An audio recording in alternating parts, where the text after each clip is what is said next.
Welcome back to Inside Boxing's Throwdown. In this segment, we're going to talk about our amateurs. We're going to talk about the amateur situation in the United States. I'm Aurelio Martinez, my co-host Steven Johnson, and we're gonna mix it up and talk about amateurs because amateur situation in the United States of America needs some help. Okay, I mean it's a needed help for decades. Okay, so let's talk about that, Steve. This is the year that they're going through the Olympic qualifiers to qualify for U.S.A Boxing's holding their events, and we know they kicked Golden Gloves out, the PAL out from qualifiers, and they're kind of taking the horse by the ring, by the handles, whatever you want to call it, man. By the reins. By the reins, and they're taking control of the qualifying events. Okay? Yeah. For me, it's just a mecate, man. Yeah, a rope mecate. But anyhow. And they've been doing that. They've been holding these qualifiers. Now they've had one in Chattanooga, Tennessee. They've had one in Spokane, Washington, and Colorado was real lucky enough to have one that just passed this past week. Yes. I know you followed it. I followed it. Tell us a little about the qualifying. Well, this weekend we had the Olympic qualifier, what they deemed Olympic qualifier 1, which was held in Colorado Springs. The second Olympic qualifier will be in Baltimore, Maryland, September 5th to the 12th. And then the third qualifier will be Memphis, Tennessee, October the 24th to the 31st, which at the same time will be the women's Olympic trials, also there in Memphis, 26th to 31st. And that all leads up to the men's Olympic trials, which will be held in December. Aurelio, the first thing that comes to mind is that there were people that came from all across the country to get into this competition, and from everything that we know, things went off pretty much smoothly. The only issue that there really remains is that once you get to the finals of these qualifiers, is there really a reason to box? I mean, you've already qualified for the Olympic trials. Once you get in, most of them have, once you get to the finals. So it leaves a question. We had a couple of fights that didn't come off. But as a whole, that is really secondary to the fact that we're trying to boil it down to get to these last two qualifiers to get to December, where we'll have the Olympic trials itself. For the box office. You start getting into to see who actually represents the United States going into. And don't forget, I think one thing that we'll touch on as time goes on, when we get to December, we go to the Olympic trials. That's where the controversy is going to begin, because you're going to have all of these WSB boxers, World Series of Boxing, and the APB, AIBA Pro Boxing boxers. Well, sure, because they have qualified themselves. Yeah, they pre-qualified. And all their competition has been international, okay? And now you're going to have it against these guys from the United States. It's going to be interesting to see how that all pans out a little bit. It all leads into, I know one of your concerns is the other organizations in the United States. What is their position? What are they going to do? Take it. Before we get into the other organizations, I've been to the Tennessee qualifiers, and so I kind of have an idea of how these work. And the difference between the one that happened in Colorado is they took two. They took the two finalists, the gold medalist and the guy that won the silver. So the two boxers that fought in the championship bout earned a berth into the Olympic trials, okay, into the box office, I think what they call it, still Olympic trials. Whereas the other one, they took the winners, okay. So the thing about it is do you have a case where, because you're right, once they win a qualifier, then they don't come back to the other ones because they earned their berth already. Yeah, you were qualified. So does that diminish the talent? I mean, the winners, the winners, the strongholds, kind of now they're in, so they don't come. So does that diminish it? So this last one, the last qualifier that you're going to see toward the end of the year, all your strong fighters have already qualified. So now what do you have left is maybe a dark horse or something like that. But what I'm saying is, well, no, wait a minute, not necessarily, because remember, you'll have your for all intents and purposes, for lack of better terms, we'd say you would have your third, fourth, and fifth finishers that are going to go in. And those people are not necessarily your underbelly of the competition. it's some of that is part of the draw, you know, and how Oh yeah, it yeah. plays You out. know, it But I still think that when we get to December, you'll still have the best representatives from USA Boxing. Not from the WSB and the APB. From USA Boxing, you'll probably have the best people that will be there in December. That's another subject. and that's always been a concern to me because I don't see any new faces. I don't see any strong talent coming in to rival what we've had for the past years and years and years. I mean, you've got the same names, the Cams and the girls. You got the Marlon Esparzas. It's all the same group of people. So why would any American think that they're going to go into the Olympics and change things and bring a medal home to the United States? I think it's a tough road. I really do, because I really don't see any new talent.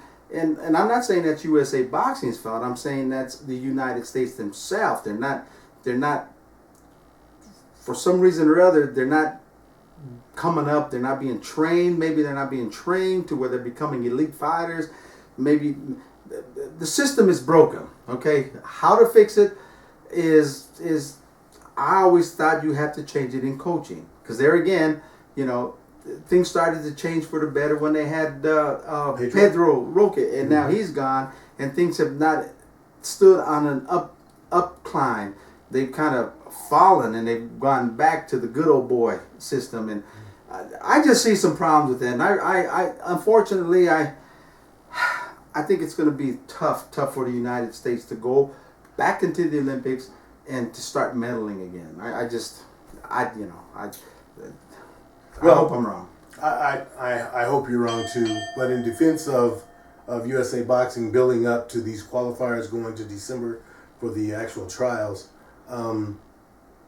I think it's given the opportunity for some of these people, like you said, you got some of the same names who have been dominant over the last 4 years, or the last 3 years, Yeah. who have shown that they deserve, you know, the spots that they're in. But because we've got all these people, like you said, from this last qualifier this weekend, the gold medalists and the silver medalists qualify. Mm-hmm. Okay, Mm-hmm. so all the rest of the people, they'll have a shot coming up here in Baltimore in September. And I agree, but what So I'm saying that- is I don't just- see the talent. I Well, don't see the how are you talent to gonna- go and who do you compete blame for that? to compete with the other countries, because the other countries, man, they take it seriously. I mean, it's so needless to say.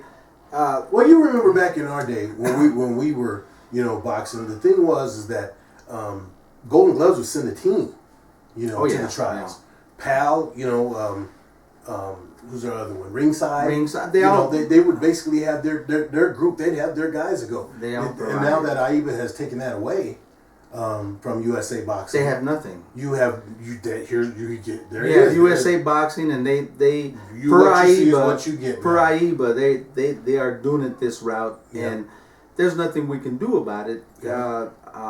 But anyhow, we'll We'll get we'll into just have that to more play. as we get We'll just into have to- it, we'll into have the to play guts that. of it. But I agree with you that there are some things that have to change from everything that I'm hearing. After these Olympics, there are some things that are going to change. Okay, But it's probably going to be blockbuster. Things but- have changed, because I think in the United States, the whole mentality of amateurs are based on the Olympics. Mhm. Okay, and I think once that changes, and there's different avenues and different roads to where you can Reach produce better boxers. Period. Not so that an amateur says, you know, I want to go to the Olympics, because Mhm. naturally that's what every amateur wants, is go to the Olympics.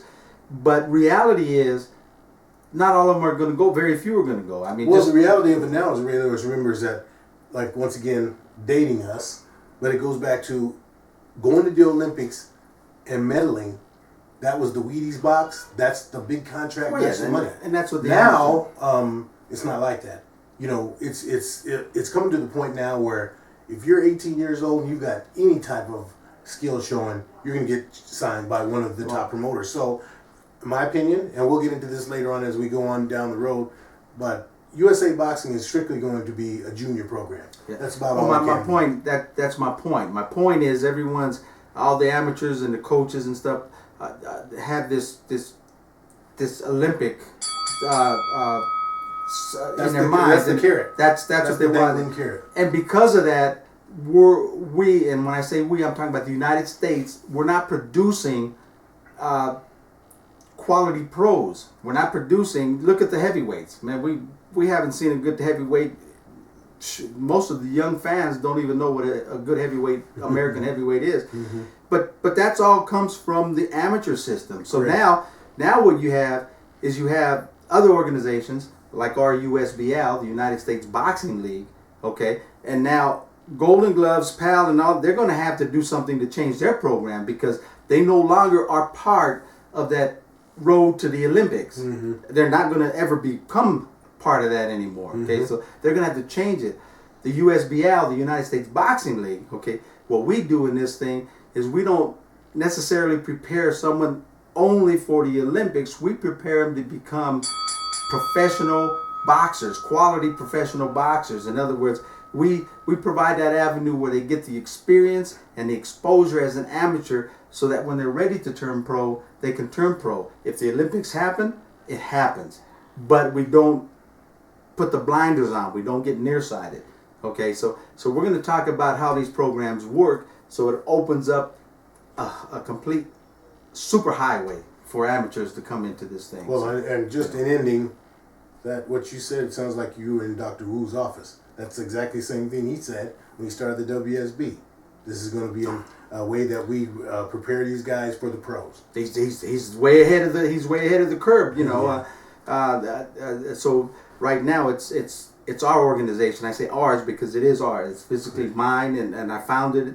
But that's the reason I did it. I didn't do it to make any money. You don't make money in amateurs, but you produce. You provide the road and you produce quality boxers. And that's exactly what the WSB and the AP is doing. And that's exactly what we're going to do with our league. The only difference is the U.S.A, the United States Boxing League, we're United States. We concentrate. We're not international. We're concentrating on United States boxers. So, well, there you go, folks. That's the radio's take, and my take also on what's going on in the amateur scene or the Olympic-style boxing scene, whichever you prefer to term you prefer to use.